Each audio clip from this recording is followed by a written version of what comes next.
Dans la vidéo d'aujourd'hui, je vais vous apprendre comment réaliser cet incroyable effet de clonage avec DaVinci Resolve. Une fois à l'intérieur de DaVinci Resolve, avec la vidéo que nous avons choisie, la première chose à faire est de dupliquer le clip vidéo. Pour cela, nous allons copier le clip et le coller sur la timeline. Nous glissons donc la nouvelle vidéo juste au-dessus de l'autre. Maintenant, nous devons choisir la trame vidéo sur laquelle nous allons mettre en pause pour l'effet. C'est l'image de la personne qui reste figée dans le ciel. Je pense que cela peut être utile. Nous faisons un clic droit sur la vidéo, cherchons l'option de modification de la vitesse du clip et activons la case « Image fixe » pour figer la trame. Cela convertira notre vidéo en une image fixe. La partie avant conserve encore le mouvement. Nous supprimons donc cette partie et plaçons plutôt l'image figée au-dessus. Nous avons donc l'image figée et en dessous, nous avons la vidéo en mouvement. La prochaine étape consiste à sélectionner les deux clips, faire un clic droit et créer un clip fusion. Avec notre clip fusion créé, allons dans le module fusion où nous commencerons à réaliser l'effet. Cliquez et vous verrez que vous avez tous ces nœuds, mais il est difficile de dire lequel est lequel. Vous pouvez activer la visionneuse double en appuyant sur cette icône. Maintenant, sur le nœud « Média dans un », cliquez sur le premier point en dessous du nœud qui a le premier point activé. C'est celui qui apparaîtra dans la première visionneuse. Nous voyons que le nœud appelé « Median One » contient la vidéo originale en mouvement. Nous allons l'organiser de cette manière pour une meilleure organisation. Au-dessus, nous plaçons la note « Média dans 2 » avec l'image figée. Comme vous pouvez le voir, je déplace le curseur à travers la timeline et en réalité, la vidéo ne bouge pas. Nous pouvons changer son nom et l'appeler pause. Appuyez sur OK et nous appellerons l'autre nœud, par exemple, original, pour savoir que c'est la vidéo en mouvement. Maintenant, en étant clair sur lequel est lequel, nous pouvons désactiver la visionneuse double. Lorsque nous avons une seule visionneuse à l'écran, le nœud qui apparaîtra est celui qui a le deuxième point activé. Nous pouvons voir que nous voyons effectivement le nœud pause. Maintenant, nous commençons avec l'effet de clonage. La première chose à faire est de sélectionner le nœud pause et cliquer sur l'icône du polygone. En cliquant, nous voyons que nous avons créé un nouveau nœud et que l'image a disparu de la visionneuse.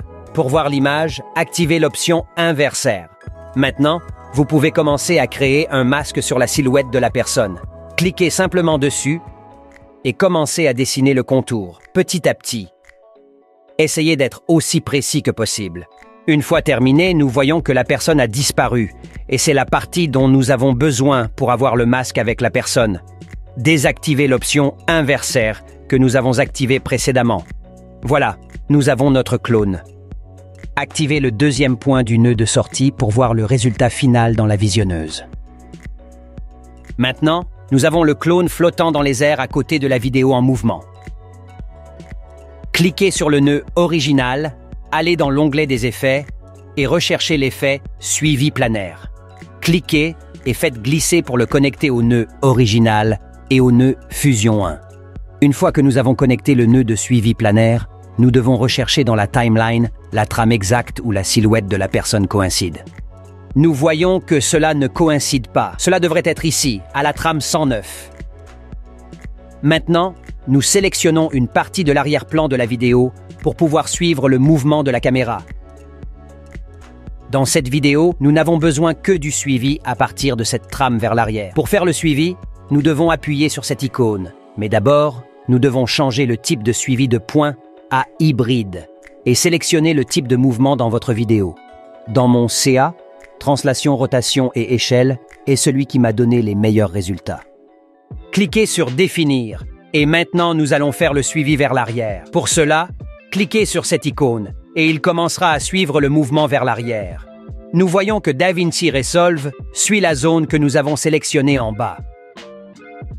Une fois que le suivi est correctement effectué, nous créons un nœud transformation planaire avec toutes les données de suivi que nous avons effectuées. Cliquez sur Créer une transformation planaire. Nous avons déjà le nœud transformation planaire créé.